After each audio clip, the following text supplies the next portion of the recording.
ए बहू, मेरे लिए एक कप चाय बना देना था। पता नहीं पूरे दिन कमरे में पड़े पड़े क्या करती हो। एक कप चाय के लिए चिल्ला चिल्ला के थक जाती हूँ, लेकिन नहीं मिलता है। माँ जी, मेरी तबीयत खराब है, मैं नहीं बना सकती, आप खुद बना कर पी ले। तुझसे एक कप चाय नहीं बन सकता तो तुम घर के दूसरे काम कैसे संभालेगी? तुम्हारी माँ तो काम कर देगी क्या? चाय बना कर पिलाओ, घर का सारा काम करो, पोछा पोछी, भारी बर्तन करो, बच्चे को संभालो। मैं घर की नौकरानी हूँ क्या? लगता है कि सारा घर का ठेका मैं ही ले रखी हूँ। आपसे मैं कुछ नहीं करूँगी, थक चुकी हूँ मैं। ना जाने किसके मुंह देखकर इस मनहूस नागिन और चुड़ैल को उठा कर लगता है। एक भी काम करने को कह दो तो बहाना बनाने लगती है, ऊपर से मुंह भी चलाने लगती है। तुम्हारी जुबान बहुत लंबी हो गई है। हाँ, खुद को गद्दा पर आराम से बैठी रहती है और मुझ पर हुक्म चला रही है। ठीक है, आने दो मेरे बेटे को, फिर देखना मैं क्या करती हूँ। मेरे बेटे से कहकर मैं इतना मार खिलाऊंगी ना कि तुम्हारा मुंह चलाना बंद करवा दूंगी। हाँ, मैं भी देखती हूँ किसका सुनता है।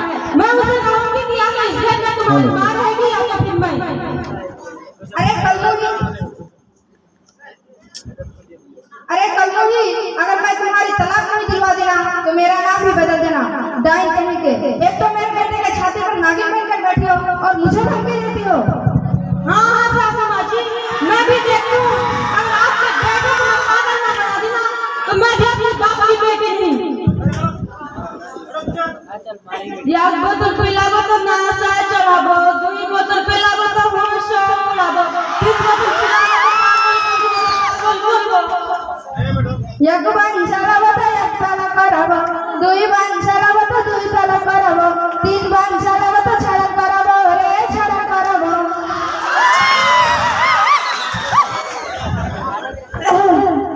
जी सुनते हो, आज का फैसला कर ही दो। रोज रोज झगड़ा करने से अच्छा है कि फैसला कर ही दो। यह बुरा जब देखो तब यही बात, एक ही बात हमेशा रटती रहती है, इसके अलावा कुछ काम है नहीं। बेटा ये आना तो। जी माँ, क्या हुआ? अरे बेटा, आज तो तुम फैसला कर ही दो। तुम्हारी बीवी ने तो मेरे नाक में दर्द कर रखे है, इस नागिन से छुटकारा दिला दो बेटा। अरे माँ, कुछ बताओ तो सही, क्या बात है? आपको क्या परेशानी है? अरे बेटा, इस कल्लोनी को एक कप चाय बनाने के लिए बोली तो बोलती है जब बना के पी लो, और बोलती है कि खुद आराम से बिस्तर में बैठी रहती है और मुझ पर हुकूमत चलाती है। मैं ये बर्दाश्त नहीं कर सकती बेटा।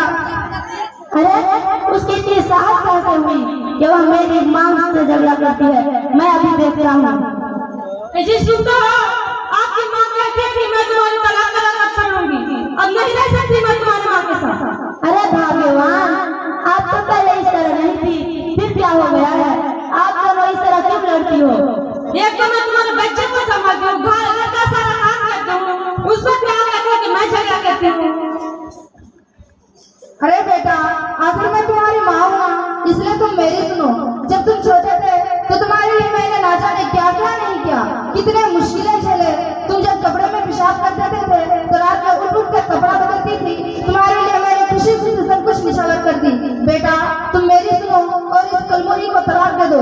मैं तुम्हारे लिए नई बहू ढूंढ कर लाऊंगी जो इससे भी सुंदर और मालदार होगी।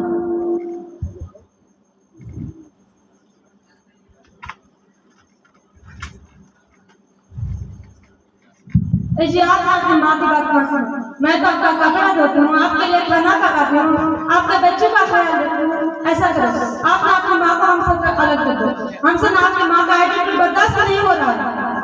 चुप हो जाओ, एकदम चुप हो जाओ। नहीं मैं अपने माँ को अलग करूँगा और ना ही तुम्हें तलाक दूंगा। मैं ही इस घर को छोड़कर चला जाता हूँ, मुझे ऐसे झगड़े घर पे रहना ही नहीं है। मैं इस घर पे दोबारा नहीं आऊंगा। बेटा, अरे बेटा सुनो तो, मत जाओ बेटा। तुम अपने बीवी बाल बच्चों के साथ ही रहो, मैं ही अलग हो जाती हूँ, लेकिन मेहरबानी करके इस घर को छोड़कर मत जाओ बेटा। तुम अपने बीवी कम से कम तुम मेरे सामने तो रहेगा, इसी से मैं तसल्ली कर लूंगी, लेकिन मेरे आंखों के सामने से दूर मत जाओ बेटा। नहीं माँ, आज मैं किसी का सुनने वाला नहीं हूँ, मुझे ऐसे झगड़े घर पे रहना ही नहीं है। मैं जा रहा हूँ।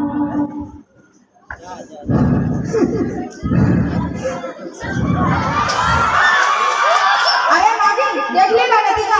अगर तुम्हारी आदत अच्छी होती ना तो शायद मेरा बेटा घर छोड़कर नहीं जाता। मिल गई ना तुम्हारी दिल को ठंडक। अरे बुढ़िया, इसकी जिम्मेदार नहीं तुम खुद हो। तूने अपने बेटे को घर से भगाया। अगर तू एक अच्छी माँ होती तो अपने बेटे को नहीं कहती कि बहू को तलाक दे दो। तुम्हें तो अपने बहू और पोते पोतियों की खुशी बर्दाश्त नहीं होती ना। सबसे बड़ी डाया तो तुम हो। इसकी जिम्मेदार नहीं तुम खुद हो बुढ़िया। और हाँ, एक बात याद रखना, अगर मुन्ना के पापा को कुछ हो गया ना तो मैं तुम्हारे मुंह से सुनूंगी। नहीं, तुमने ही मेरे बेटे को घर से निकाला है, इसलिए इसकी जिम्मेदार सिर्फ और सिर्फ तुम हो। मैं नहीं, तू नहीं निकाली बुढ़िया। रुक जा डाई, तुम्हें तो मैं नहीं छोड़ेगी। क्या कर रहे हैं आप दोनों? खुदा के वास्ते आप दोनों लड़ना बंद करें। क्या कर रहे हैं आप दोनों? अरे बहन जी क्या बताऊं, इस कलमुनी की वजह से मेरा बेटा गुस्सा होकर घर से निकल गया। नहीं खाना चाहने से बुढ़िया की वजह से निकला। मेहरबानी करके आप दोनों लड़ना बंद करें। अब मुझे सब कुछ समझ में आ गया है। अब आप दोनों मेरी बातों को ध्यान से सुनें।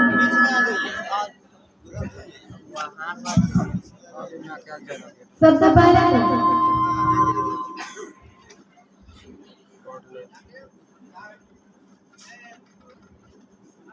पहले तो गलती आप दोनों की है। आप दोनों ने लड़ाई की और बेचारे को घर छोड़कर जाना पड़ा। ना ही आप एक अच्छी माँ बन पाई और ना ही एक अच्छी सास, और आप ना ही एक अच्छी बीवी बन पाई और ना ही एक अच्छी बहू। देखिए, इसमें आपके बेटे और आपके पति का कोई गलती नहीं है। वो बहुत ही अच्छा और सीधा साधा लड़का है। वो आप दोनों में से किसी को नहीं छोड़ना चाहता। वो आप दोनों से ही बहुत प्यार करता है। मुझे तो लगता है कि कासिफ एक अच्छा बेटा और एक अच्छा पति होने के फर्ज को बखूबी अंजाम दे रहा है। आप दोनों ही अपने अपने किरदार से कोसों दूर हैं। जी बहन, आप शायद भूल गई कि आप भी कभी किसी की बहू थी और आपने तो हद ही कर दी। कोई भी अपने सास के साथ इस तरह का सलूक कर सकता है? याद नहीं, आपके कोख में भी एक बेटा है। आप भी कभी किसी की बहू बनेंगे। याद रखना, जिस तरह आप अपनी सास को सताएंगे उसी तरह का बदला आपको भी मिलेगा। जैसे करनी वैसी भरनी। खैर, मुझे तो लगता है कि आप दोनों के अहंकार की वजह से कहीं आपका बेटा और आपका पति खुदकुशी न कर, फिर आप दोनों रोते फिर न करेंगे। आखिर कब तक एक दूसरे को दोष देते रहेंगे? नहीं बहन जी, ऐसा मत कहिए, नहीं तो मैं जीते जी मर जाऊंगी। अब आप ही बताइए कि हमें करना क्या चाहिए। जी खाला जान, मुझे भी चिंता होने लगी। पता नहीं मेरा पति कहाँ होगा। बिना कहे गुस्से से निकल गया। मेहरबानी करके मुझे हाल बताइए।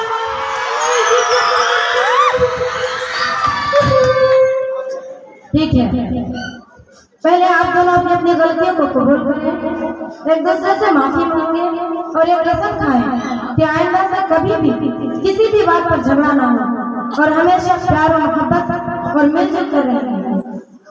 क्योंकि देखिए, एक मर्द पूरे दिन काम करके थके चूर होकर फिर भी अपने लबों पर मुस्कान लिए अपने माँ बाप और बीवी बाल बच्चों के लिए शाम को घर आते हैं, ताकि अपनी माँ की दो प्यार भरी बातें सुनकर अपने बीवी बाल बच्चों के साथ खाना खाकर चैन और सुकून महसूस कर सकते।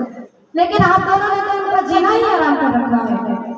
आप दोनों ने उनकी परेशानी को देखने की कोशिश नहीं की। उल्टे आप दोनों का झगड़ा उनके सर पर थोप दिया और लगभग हर घर में हर मर्द के साथ यही होता है। इसीलिए हम औरतों को चाहिए कि हम अपनी छोटी मोटी झगड़ों को मर्द तक न पहुँचाए। हमें अपनी समस्या खुद ही हल कर लेनी चाहिए। समझेंगे ना आप दोनों? अच्छा बहन जी, अब ये बता दें कि एक सास और एक माँ को कैसा होना चाहिए। जी खाला जान, मुझे भी बताइए कि आखिर एक बहू और एक बीवी को कैसी होनी चाहिए। खैर, मेरी बातें लंबी हो रही है। मैं बस इतना कहूंगी कि आपको इसके लिए कुछ माँ के किरदार और कुछ सास के किरदार के मुताबिक कुछ किताबें पढ़नी चाहिए। और भी दीगर किताबें हैं, जैसे अहरीर, वालिदैन पर बच्चों के हुकूक, सीरत नबी, हजरत आयशा रज़ियल्लाहु अन्हा, हजरत फातिमा, इनके सीरतों के बारे में तालीम लेनी चाहिए और अपने सूरतों के साथ साथ अपने सीरतों को भी संवारना चाहिए, ताकि इन किताबों को पढ़कर आप अपने किरदार पहचान सकें। और आपको भी चाहिए कि आप इन किताबों के साथ साथ तोहफा दुल्हन जैसी अच्छी सीरत वाली किताबों की मुताला करें और अपनी सूरतों के साथ साथ अपनी सीरतों को भी संवारें। खैर, इससे पहले कि बहुत देर हो जाए, आप जाइए और अपने बेटे को समझा बुझा कर घर वापस आइए। अब मुझे जाने की इजाजत है। अस्सलामु अलैकुम व रहमतुल्लाहि व बरकातहू।